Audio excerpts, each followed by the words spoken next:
Okay, good morning. My name is Christina Dillabo. I'm the Desert Southwest Conference Director of Communications. I had district lay leader or district leadership conference in my mind, so I was ready to say something about the districts. This is Tuesday Talks. Thanks for joining me today. It's a weekly online meeting with church communicators to go over what's coming down the pike, ask questions, offer tips, advice, whatever, sometimes even prayer requests. So thank you for joining me. And today we've got a humongous list of things to cover. So I'm going to just jump right in. Let's see, the first item is the District Leadership Conference registration.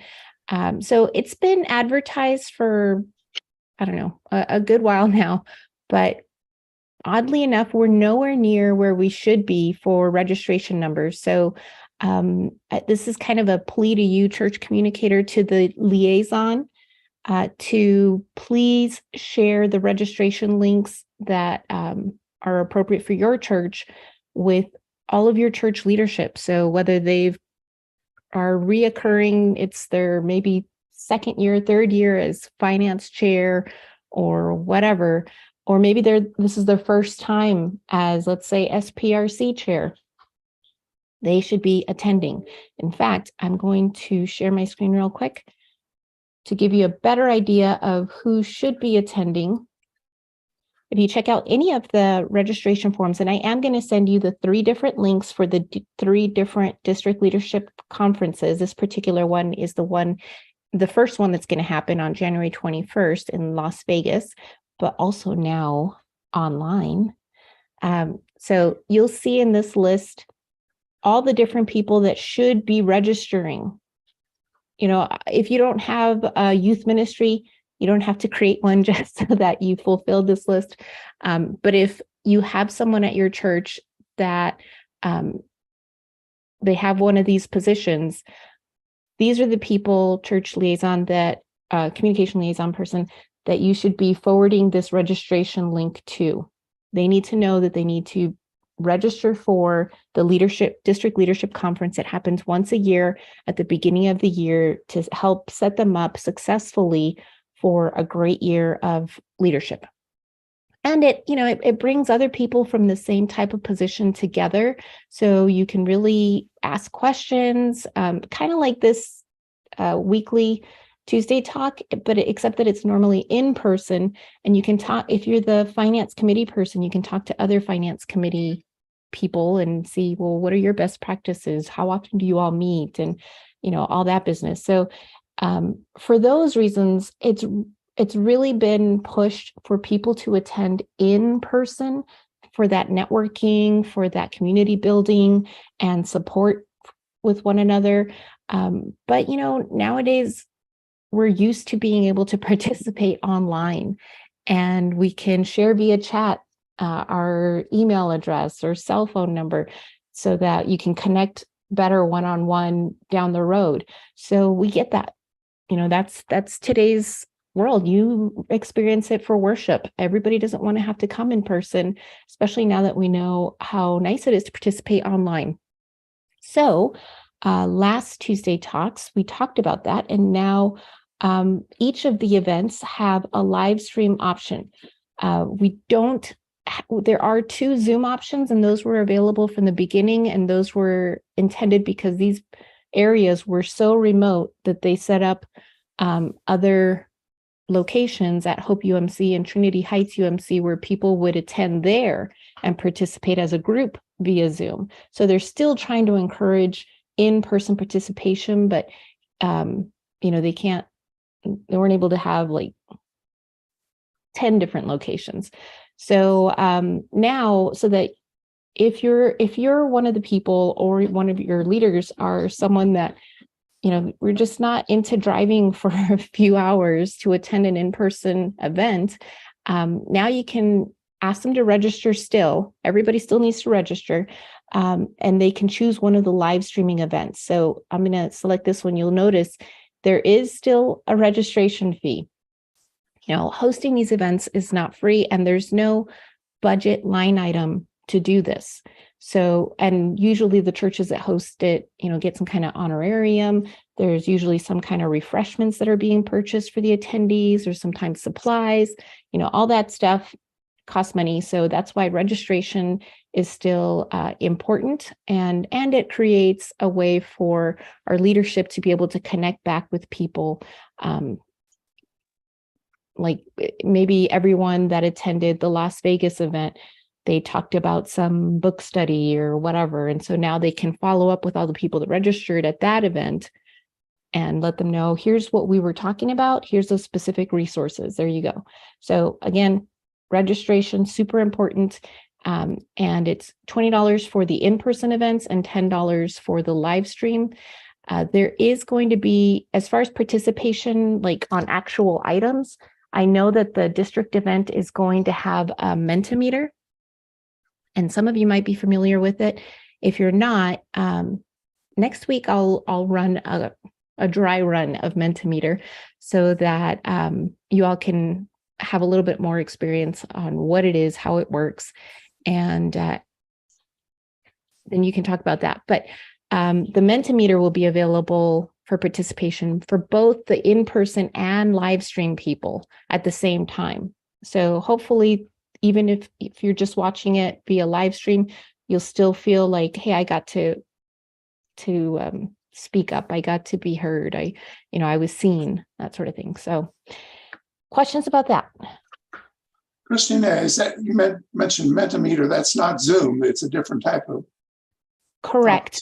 So Mentimeter, it's more like a polling thing. And, so it's like a activity. It's not like how you'll be able to watch. This will be live streamed, and probably it'll be live streamed through, like in this, for the January 21st, it'll probably be live streamed through Desert Spring UMC's normal live stream. They'll have a special link for us, and when someone registers for the live stream option, they'll end up getting the live stream link. So it'll be different for each location. Okay, Megan, you have a question? I think this is a real good idea. I'm sorry, I didn't mean to interrupt somebody there. That's okay. I may have missed this already. When was it decided that it's going to be live streamed? I think it was on Friday or Monday. I mean, it's just happening. Okay. Sorry about my dog. No worries. I was just double checking because we're hosting it here at St. Paul's, and that was news to me. And I am now contacting Cynthia to figure out what's going on, because that's a whole nother can of worms. Anywho, Mentimeter though is super cool. We've used it over the last couple months during sermons, and because of how it works, it can be pulled up during both via our live stream and in person, and it just kind of pops up everything, and you just have to have a phone. You just have to be able to use your phone. So it's really awesome. We enjoy it a lot. Perfect. And Megan, you and I'm probably going to be calling your church later today. I had it on my calendar to call everybody yesterday because I'm going to be coordinating all of the presentation materials, videos, the Mentimeter, all that stuff with whoever it is at your church that's the tech person that would handle that. Maybe it's you. Yeah. And then I will also be attending each of the conferences to support with whatever. I'm pretty sure I'm going to be running the Mentimeter, and but I'm going to hand over like the videos and PowerPoint and all that to each church. So you've got it all to run off of your system. What I started to say was I thought this was a good idea because I had mentioned this to our governing board and had several people come back to me and say they just can't drive that far. So, yeah, whatever. No, thank you for bringing it up last week. That's why it's happening now. 'Cause the leadership heard. Good. All right. I'm going to go ahead and move on to the next item. Oh, well, last thing I'm going to say about this is I am going to provide the links to each of the district leadership conferences. So you have it, but it's also, if you just go to dscumc.org and go to calendar, you will see this is the one I was showing you, but here's the one in Tucson and there's the one in Phoenix. So I'll be contacting each of the churches where it's happening, including the 2 churches that are hosting a Zoom, and providing the resources and all that business. Okay, next item that I want to talk to you about is how to reach new people in new ways. I'm going to reshare because I need to also share my audio. Share. Christina? Yes. Just Bob Cutlip here. Just a quick question. If we're going to do the leadership event via either Zoom or live stream, however that works, at our local church, what's the charge for that? So let me go back to that. There is no option for Zooming at your church. The only one that's kind of like that is these 2, the Hope UMC and Trinity Heights UMC. You'd still register for those, and they're also going to be providing lunch. You would actually go to this church and participate as a group through Zoom at Hope UMC, or you would go to Trinity Heights and participate as a group. So I don't know if that makes sense. So it's not a one-on-one or starting a Zoom at your own church. These are the only locations to participate at, or you can do on your own doing the live stream, and it's $10 per person. If you decided, you know what, our church wants to have all our leadership together at ABC Church, and we'll just participate doing the live stream, and we'll do our own little lunch potluck. I still need you to register all of the leaders that are participating individually for whichever one that they're going to do. And each one of them would be $10, not because of a lunch that your church is providing, but just because it's still, like I said early on, it still costs money to host these events, and the districts don't have a budget line item to do that. So they really depend on the registration to cover the costs. Okay. Yeah. It just, 85 miles to Tucson one way. So we're talking, 170 miles for folks that's pretty lengthy drive for people. No, I get it. And so now let's say the Tucson one, you could do this live stream on January 28th and not have to drive over to St. Paul's UMC. Okay, but we still have to pay the $10. Yeah, because they're still hosting the event, and they still have to pay all that stuff. So okay, it's a bummer. All right, thanks, Bob. Great questions, everybody.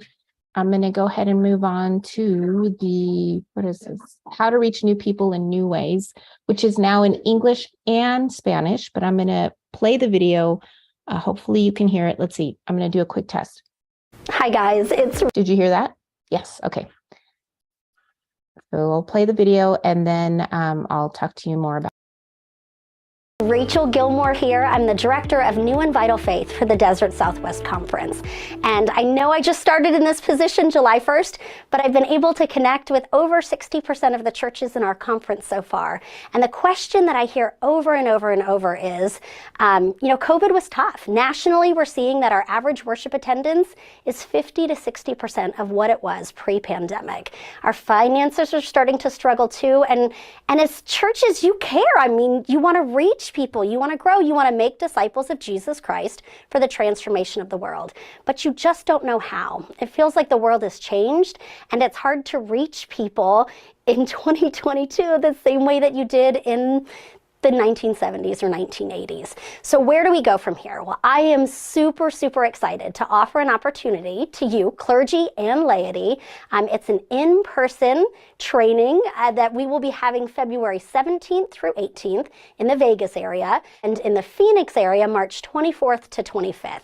So the event will start around 5 p.m. on a Friday, childcare provided, meals provided. You'll be home by 8, and then Saturday, it's an all-day event from like 9 until 4. Our goal is to have as many laity attend as possible. We might even have a special gift for the church that sends the most laity. The cost is $100 for every clergy person, but if you're a pastor and you like to save funds and empower and equip your church members, for every lay person from your church that attends, the cost of your registration goes down $50, and laity are free. So no, this is not a fundraiser. If you bring like 50 people from your church, I'm not going to cut you a big check, okay?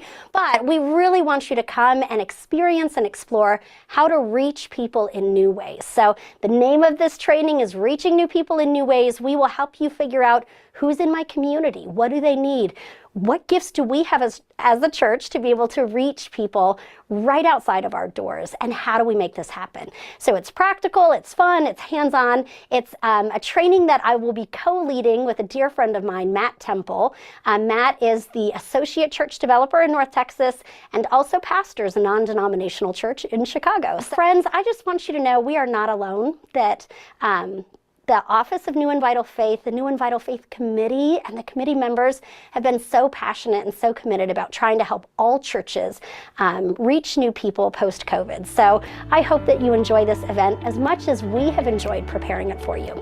See you in February and March. Hey, so I will be sharing that video and the link to this article. I mean, this article is already going to go out tomorrow in the conference newsletter, but I'll send you this link. It was already published before, but again, registration isn't high for this yet, and there is time, but these are in-person events. What's been added is a Spanish option. So you can click here to register for the English presentation, or click here to register for the Spanish presentation. And I'm guessing that what you're going to ask is, well, we just talked about how difficult it is to get to places and driving so far. Our leadership is aware that I actually emailed Rachel Gilmore about it just this morning. Is there going to be a Zoom option for this? And I haven't, let me check my emails real quick. I don't think she's responded yet. No, not, oh, wait a minute. No, that's about the pathways. So I haven't heard back about that yet, but what I can tell you is if this sounds interesting to you and it's like, I really want to be able to go to this, or I really want to be able to participate via Zoom, email Rachel Gilmore. Let her know I'm interested in this reaching new people in new ways event, but I don't want to drive that far, or I can't, or whatever. Just let her know. I know that she is in the business of resourcing our churches. So if these particular events that are in person aren't feasible, let her know so she can schedule something else. Especially when registration for an event is already kind of low, I can see why she's not going to try to schedule it here too and schedule it there too and da-da-da. So, but if she knows up front, there's enough interest from this area, she can schedule an event in that area, maybe, I don't know, or at least look into Zoom options. So I'll go ahead and put in the chat what her email address is, but it's rgilmore@dscumc.org. umc.org. And of course, I think that it is also, yes, it's also in that article. So I'll send that to y'all. Any questions or comments about this particular one? Okay, so let me see. I did want to make sure that you understood that, so the registration is $100, but the way for actually, registration for clergy is $100. Registration for laity is free. So you might, as a layperson, decide, well, I'm just going to go ahead and register right now. I'm going to be proactive and get this done, and I'm going to share it with a few other laity. And then maybe your clergy is also going to participate. It can work if you all register on your own, but the best way, that's going to charge the pastor $100. The best way to do it is to get everybody on the same registration form. And you'll see as you start adding, registering one clergy, two clergy, three, whatever it is at your church, and you start adding more laity, the price goes down, down, down until it's free. So it's 2 clergy will cover the cost of 1 pastor. So try to get them on one registration form. That way you don't have to worry about paying and then getting reimbursed. That's it. Questions about that? Okay. Then the next one is counteracting bias training. So I'm going to share my screen again. So for that one, this is linked right here. We already had the cultural competency training request form, but now we also have the counteracting bias training request form. So this is not an event that's already scheduled. This is a request to have that training come to your church. Okay, so this is just that form for the initiating bias training request. Are there questions about that one? Wait, I can't see everybody. Let me stop sharing. Any questions about that one? Okay, so you'll get the link to this one as well. I'm going to share my screen one more time. Well, not one more time, just again. But if you were trying to figure out like, well, how do I find this easily or quickly? If you don't want to memorize that, the URL is dscumc.org/committee/religion-and-race. If you're on the homepage of the Desert Southwest Conference website and you scroll down, you'll find all the committees here, and you can click on Conference Commission on Religion and Race, and you'll get to that page that we were at. Doing the same thing, if I click on Communication Commission, I'll get to the Communication Commission page. And here is where I'll talk about our next item. It's about the Zoom license. So I just added one more link on this quick links menu, and it brings you right to the Zoom license purchase or renewal form. It's $120 per year per license. This is not something that the conference makes any money on. We don't get any kind of benefit from offering this to churches. So I'm sharing that just because if you are a person that your church isn't using the conference's Zoom license, but you've heard about how affordable it is and all the extra bells and whistles that come with it, and you need to be able to present to your finance committee or church council or your pastor or whatever, why would we want to switch over to the conference's Zoom license? I think it's important. Sometimes churches want to know, or whoever it is that's paying for stuff will want to know, well, why are they offering such a good deal?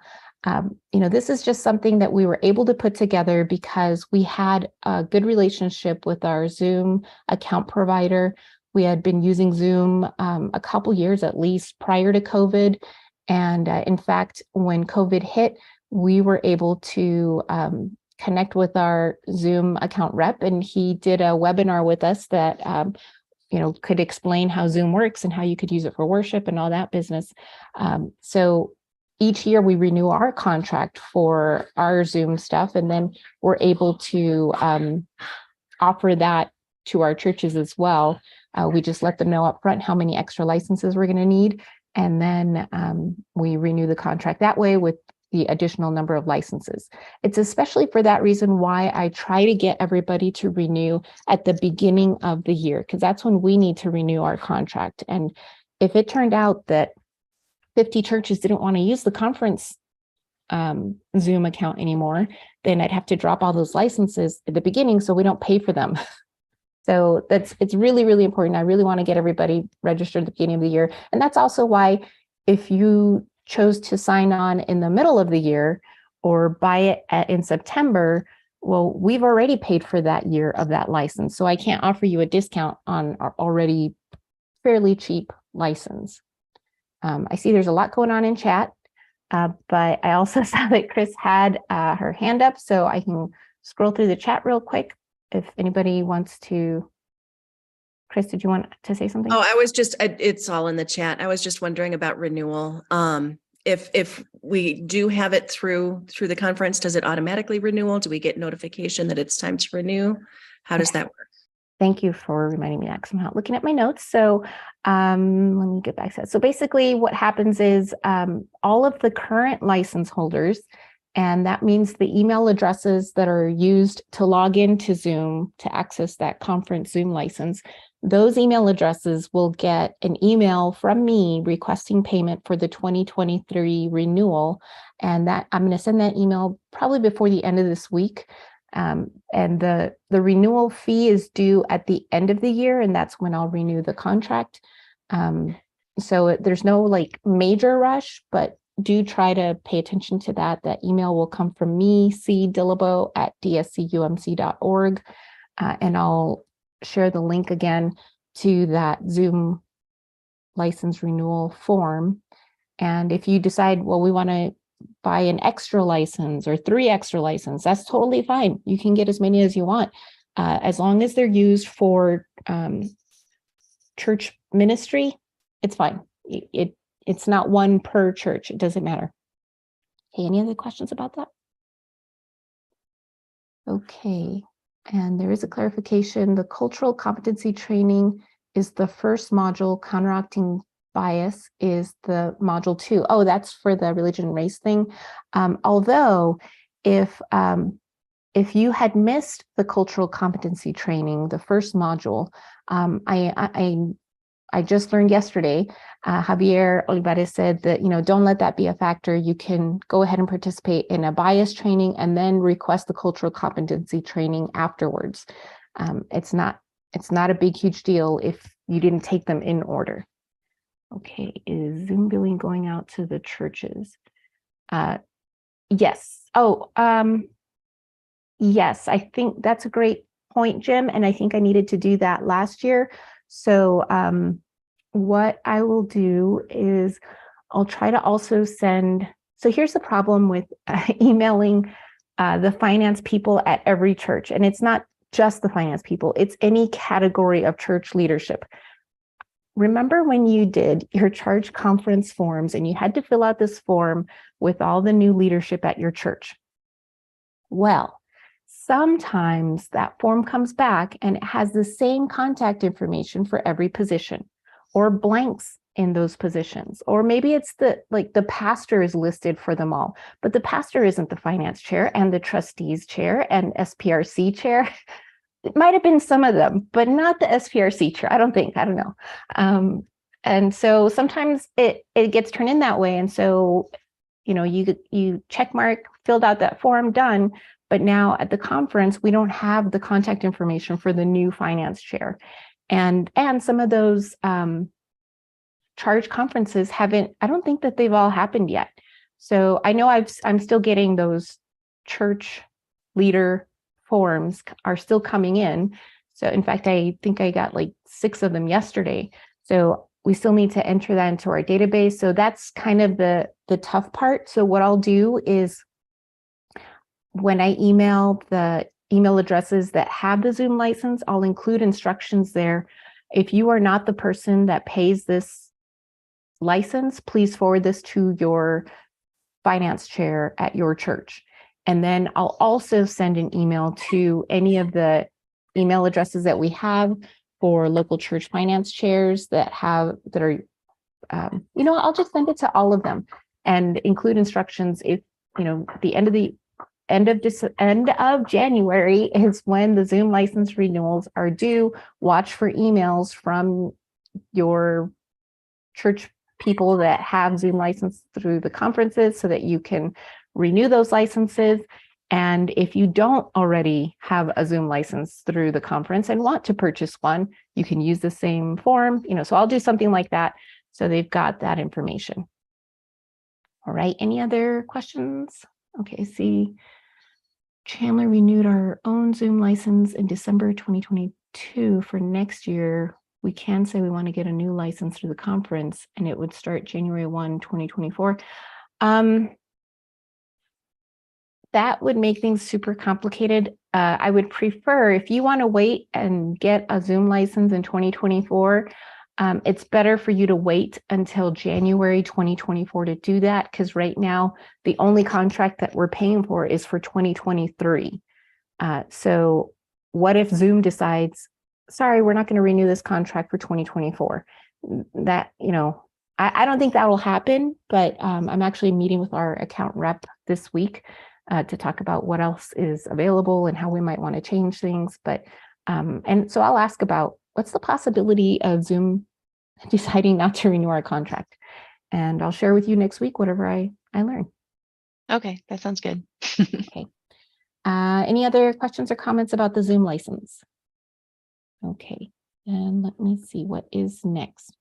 Right, bias, Zoom license. Okay, resources from the UMC. I'm gonna share my screen again. Where is it? Am I still sharing my screen? No. No. Okay, thank you. I don't see where my. All right, I'll just pick the desktop. Okay, sorry about the extra stuff in there.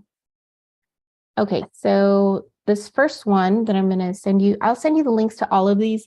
This is the 2023. It does say it's 2022, 2023, but that's just because that it starts out with a little bit of information about December, but then it goes right away into the first week of January. This is about the special Sundays. And as you'll read here, it's just how to integrate the United Methodist Special Sunday offerings into the rhythm of your congregational planning.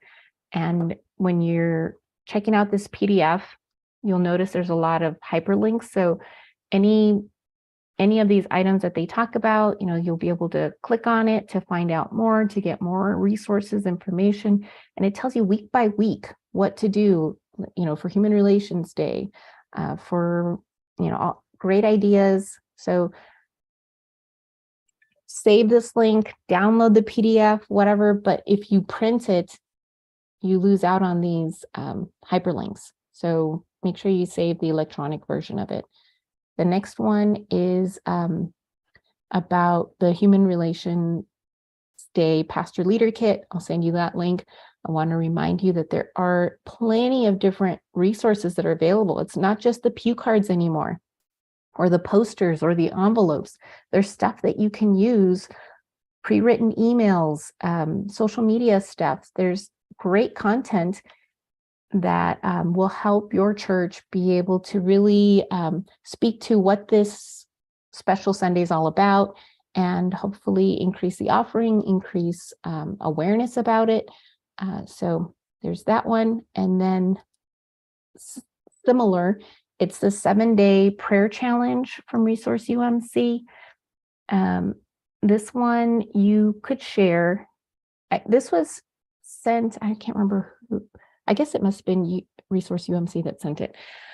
I thought it was in relation to Human Relations Day, but I didn't see it on this page. So I think it's just a standalone. Anyway, so you could use this for yourself. You could also share it each day on social media, or share it each day as a special message to your congregation.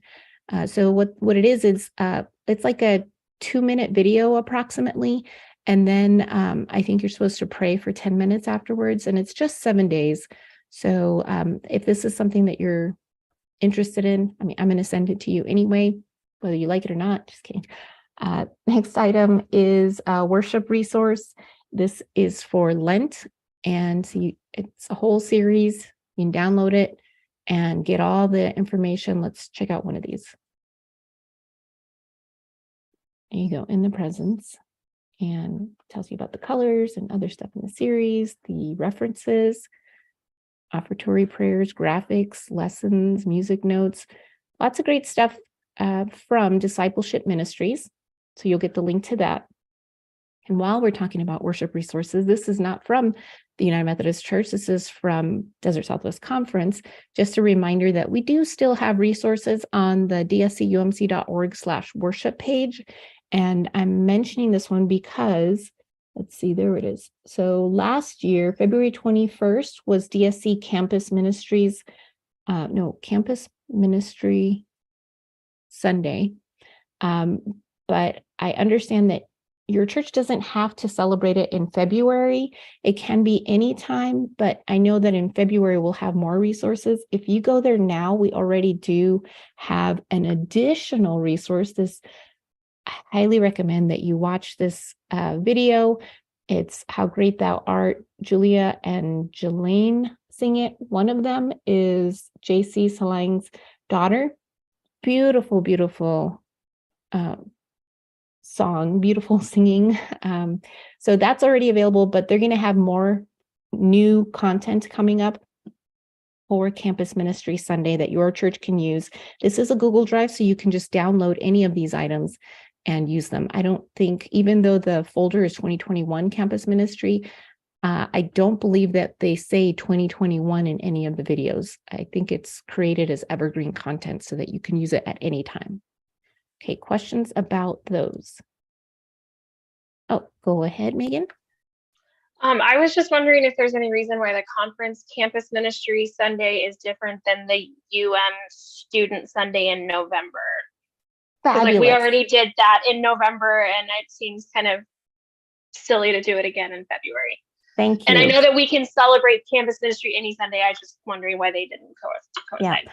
So the UMC Special Sunday, Youth Ministry Sunday, I think that one funds things like scholarships for the United Methodist Church. And if we were to look it up in the Pastor Leader Kit, we'd find out all the details about what it actually funds.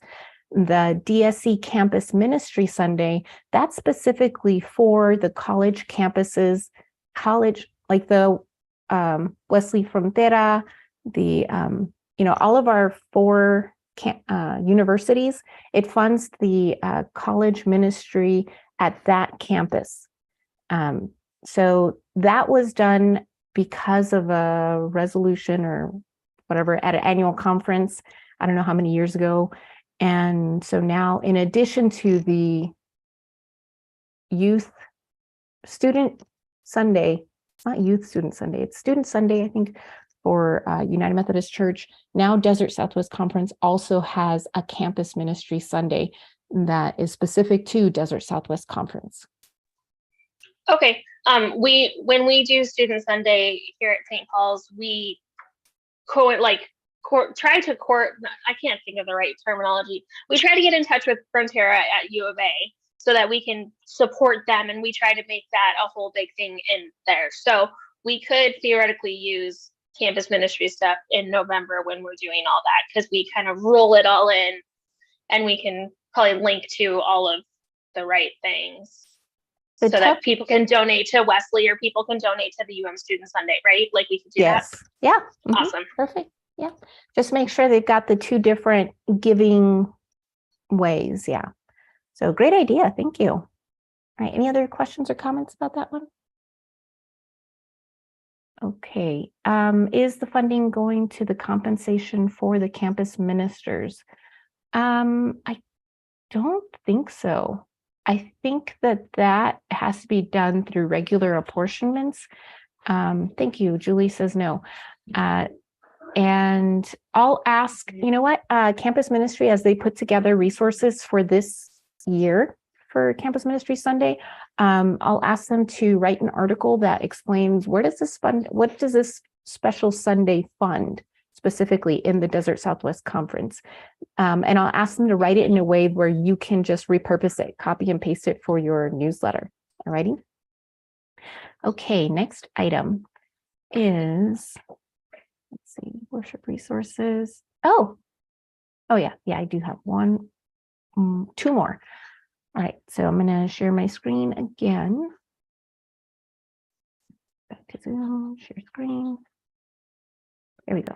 Okay, so this article, Ways for Churches to Celebrate Martin Luther King Day, I just stumbled upon it and I thought this could really be helpful for you to have it now, so that if you're thinking about doing something, whether it's in worship or hosting a special celebration, here's some great ideas. I'll send you the link. This is from, I think it's Resource UMC. Yep. And the last item is back to about your new leaders or maybe recurring leaders. While you're emailing them about registering for the District Leadership Conference, I'll also include, I'll I'll write a little blurb that you guys can just copy and paste. I'll hopefully save you a little bit of time. Of course, you can customize it or use something that you wrote. You don't have to use what I write to encourage them to register, but also to fill out the subscribe form so that they're getting either their district newsletter, the conference newsletter, any of the topic specific news, especially like, let's say you have a new church and society chair. They should register. I mean, they should subscribe to the conference's church and society newsletter. These other newsletters don't go out every week. So it's not like, even if they subscribe to all of them, they're not going to be getting a ton of emails every day or even every week. It's just these newsletters go out on the day that one of these committees publishes something. They'll get it at 4 o'clock, I think, that day that it's published. If it was published after 4, they'll get it the next day. But it'll also be included in the conference newsletter. In some occasions, maybe the district newsletter, but typically conference committee stuff is in the conference newsletter. Alrighty, questions about that? Okay, well, that's all I have. Do any of you have something to share? Go ahead, Jim. Just one question. You were talking about Mentimeter for the leadership conference. Will the participants need to download any software for that? No. Megan's shaking her head no. Thank you. Thanks, Megan. Yeah, it's super easy. You just go to a website address and then you enter a code, if I remember correctly, and then you're able to participate right in that Mentimeter that they're seeing on the live stream. And I will say that the average age of my congregation is like 65, and we have very good participation across all the services with it, and via on our online streaming as well. And the way that we do ours, it's called a word cloud. And so as soon as you put in what you want to answer, it will automatically pop up on the screen. And so everybody can see what they do. And I always make sure that I have the profanity filter on so nobody does anything silly, but we haven't had anything happen. But and we did test it out, and you can get around it. But it's really cool. We used it at Christmas, on Christmas Eve. We used it just this past Sunday at our contemporary service. And the free version is fairly, like, you can do a lot for it. And our youth group uses it a lot. So it's a lot of fun. Nice. The reason I was asking is obviously I've been pushing people to join that leadership conference, but the biggest objection I had was that it needed to be an online presentation too. So now that we got that, I'll try and coach them that way too. Thank you. Fabulous. Thanks, Megan. Thanks, Jim. Let's see. Yes. So the live stream viewers that are participating at the leadership or with the leadership conference by watching the live stream, they'll be able to log into Mentimeter and participate even though they're in their home or wherever they're at. Pretty cool. All right. Thank you, everybody. Unless there's anything else, I will say goodbye. Thanks. This has been one of the longest ones we've had. If this is your first time watching, lately it's been maybe 15 minutes-ish Tuesday talks. So, you can make the time, come back and email me your questions. That's how I get all this content. All right. See you all. Oh, go ahead, Bob. Just a quick comment. Whatever glitch I had last week where I couldn't get on with my laptop, there was no problem today. So yeah, it must have been a gremlin. I saw that right in the beginning and I was worried because I had to do another update today and then my computer froze. Not the whole computer, just the Zoom part froze and I had to report it and all that. And I thought, oh no, it's going to cause another problem and Bob's not going to be able to join. But good. I'm glad we're all resolved. I'll see you all next week. Thank you, everyone. Don't forget to send me your emails with your questions, comments, or whatever. If you want to share something about what your church is doing that's really cool, like the Mentimeter, always